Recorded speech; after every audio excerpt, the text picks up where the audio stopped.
Hello friends, welcome to my pacific wall. Friends, आज की video में मैं आपको सोमवती अमावस्या की व्रत कथा सुनाऊंगी। यह कथा सुनने के लिए हम एक हाथ में चावल और फूल ले लेंगे और अगर यह कथा पीपल के पेड़ के पास सुनी जाए तो बहुत ही अच्छा है। चलिए कथा शुरू करते हैं। एक बार एक गांव में एक पंडित रहता था। पंडित के 7 बेटे, 7 बहुएं और एक बेटी थी। पंडित के घर में एक बार एक साधु भिक्षा मांगने के लिए आया। जब बहुओं ने भिक्षा दी तो साधु ने बहुत आराम से भिक्षा ले ली, लेकिन जैसे ही पंडित की लड़की भिक्षा देने के लिए गई, साधु ने भिक्षा लेने से मना कर दिया। यह देखकर लड़की रोने लग गई। पंडिताइन ने लड़की से रोने का कारण पूछा तो लड़की ने बता दिया कि साधु ने भाभियों के हाथों से तो भिक्षा ले ली, लेकिन मेरे हाथ से भिक्षा नहीं ली। यह सुनकर पंडिताइन भागी भागी साधु के पास गई और भिक्षा ना लेने का कारण पूछा। साधु ने बताया कि तुम्हारी बेटी के भाग्य में सुहाग नहीं है, इसके भाग्य में दुहाग है, इसलिए मैंने इससे भिक्षा नहीं ली। तो पंडिताइन ने कहा कि जब आपको इतना पता है तो फिर आपको इसका उपाय भी पता होगा, कृपया आप मुझे इसका उपाय बताएं। तब साधु ने बताया कि 7 समुद्र पार शोभा धोबन रहती है। वह सोमवती अमावस्या का विधिवत पूजन करती है तथा व्रत करती है। अगर वह अपनी सोमवती अमावस्या का पूरा फल तुम्हारी बेटी को दे दे तो तुम्हारी बेटी सुहागन रहेगी, इसका सुहाग अखंड सुहाग हो जाएगा। पंडिताइन ने सारी बात सुनी, उसको थोड़ा संतोष हुआ कि चलो कुछ तो उपाय मिला। उसके बाद पंडिताइन ने शाम के समय अपने सभी बेटे बहुओं को इकट्ठा किया और साधु की सारी बात बताई। उसके बाद पंडिताइन ने अपने सभी बेटों से पूछा कि कौन है जो अपनी बहन के लिए 7 समुद्र पार जाकर शोभा धोबन को लेकर आएगा।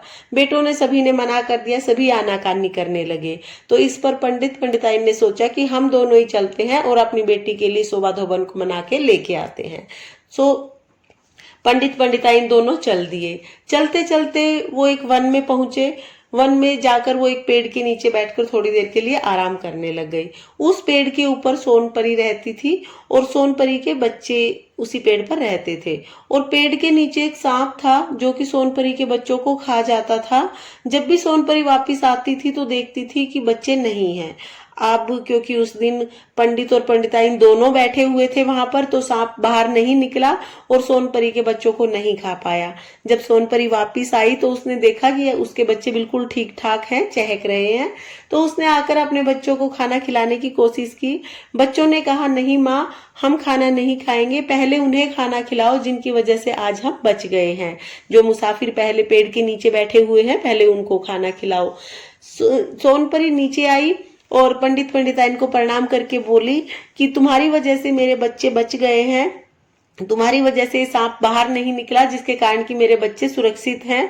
तो पहले आप लोग भोजन करो, उसके बाद आप मुझे बताओ कि आप कहाँ जा रहे हो और मैं आपकी सहायता किस तरह से कर सकती हूँ।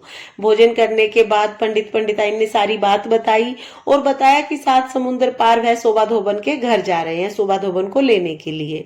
सोनपरी ने उन दोनों को अपने पंखों पे बिठाया और 7 समुद्र पार करके उन दोनों को शोभा धोबन के घर पे पहुंचा दिया। शोभा धोबन के घर के पास पहुंचकर दोनों ने देखा कि शोभा धोबन के 5 बेटे हैं और 5 बहुएं हैं, लेकिन पांचों बहुओं में काम को लेके डेली झगड़ा होता है, रोज रोज झगड़ा होता है। कोई सी भी बहू काम करके खुश नहीं होती है। वो कहती है तुमने काम नहीं किया, वो कहती है तुमने काम नहीं किया। तो पंडिताइन सुबह सुबह उठकर सबसे पहले जाकर शोभा धोबन के घर पे सारा काम कर देते हैं। जैसे ही सारी बहुएं उठती हैं, सारा काम हुआ मिलता है।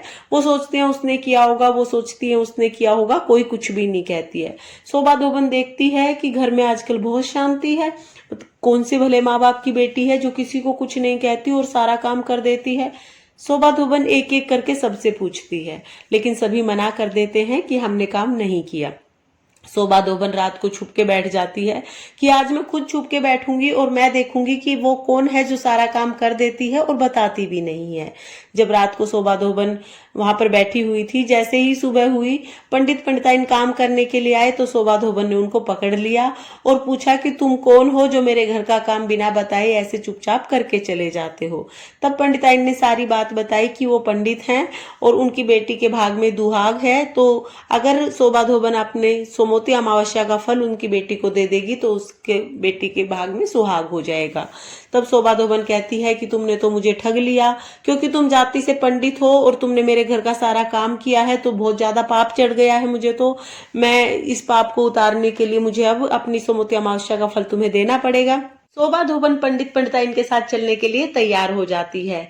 जब शोभा धोबन अपने घर से चलती है तो अपने बहुओं को कहती है कि जब तक मैं वापिस ना आऊं, घर का कूड़ा भी घर से बाहर नहीं फेंकना, कोई भी चीज घर से बाहर नहीं जानी चाहिए। यह कहकर शोभा धोबन पंडित पंडिताइन के साथ चल देती है। वहां जाकर पंडित पंडिताइन अपनी बेटी की शादी की तैयारियां शुरू कर देते हैं। शादी में जैसे ही फेरे होते हैं, पंडित के जवाई को सांप काट जाता है और वह उसकी वहीं पर मृत्यु हो जाती है।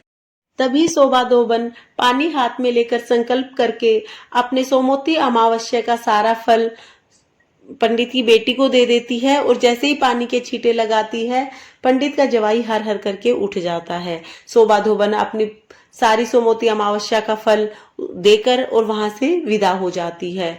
जैसे ही शोभा धोबन की सोमवती अमावस्या का फल पंडित की बेटी के पास जाता है, पंडित की बेटी के भाग में तो सुहाग हो जाता है, लेकिन उधर शोभा धोबन के घर पे धोबी, शोभा धोबन के बेटे पोते सब लोग वहां पर खत्म हो जाते हैं, यानी सबकी मृत्यु हो जाती है।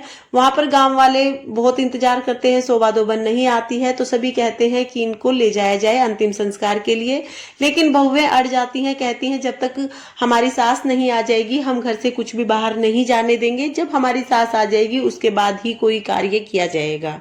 इधर शोभा धोबन चल देती है।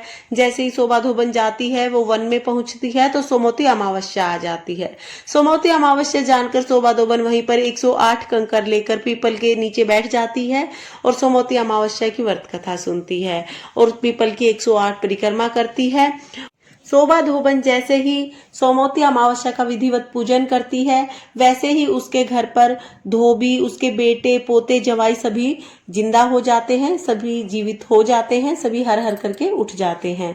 जब शोभा धोबन घर जाती है तो शोभा धोबन की बहुएं सारी बातें शोभा धोबन को बताती हैं कि किस तरह सभी की मृत्यु हो गई थी और किस तरह से सभी लोग दोबारा से जीवित हो गए।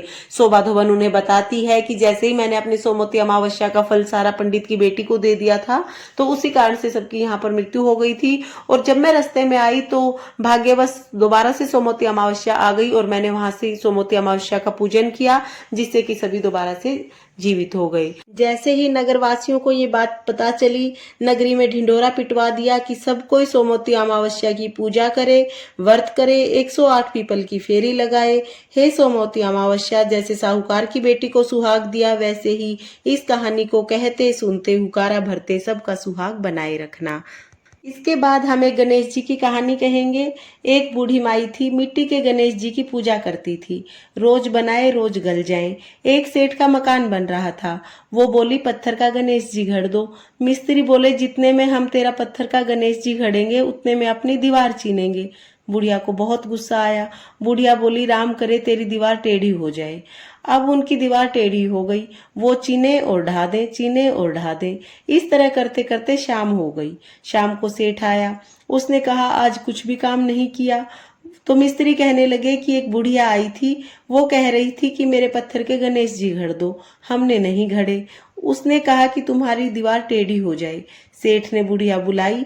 सेठ ने कहा कि हम तेरा सोने का गणेश जी घड़ देंगे, हमारी दीवार सीधी करा दो। सेठ ने बुढ़िया का सोने का गणेश जी घड़ के दिया। सेठ की दीवार सीधी हो गई। जैसे सेठ की दीवार सीधी हुई वैसे सबकी सीधी करना। कहते सुनते हुकारा भरते सब पे अपनी कृपा दृष्टि बनाए रखना। फ्रेंड्स, इस तरह से हमारी सोमवती अमावस्या की कथा पूर्ण होती है। अगर आपको कथा पसंद आई हो तो मेरी वीडियो को लाइक करें और मेरे चैनल माई पैसिफिक वॉल को सब्सक्राइब करना बिल्कुल ना भूलें। देखने के लिए बहुत बहुत धन्यवाद।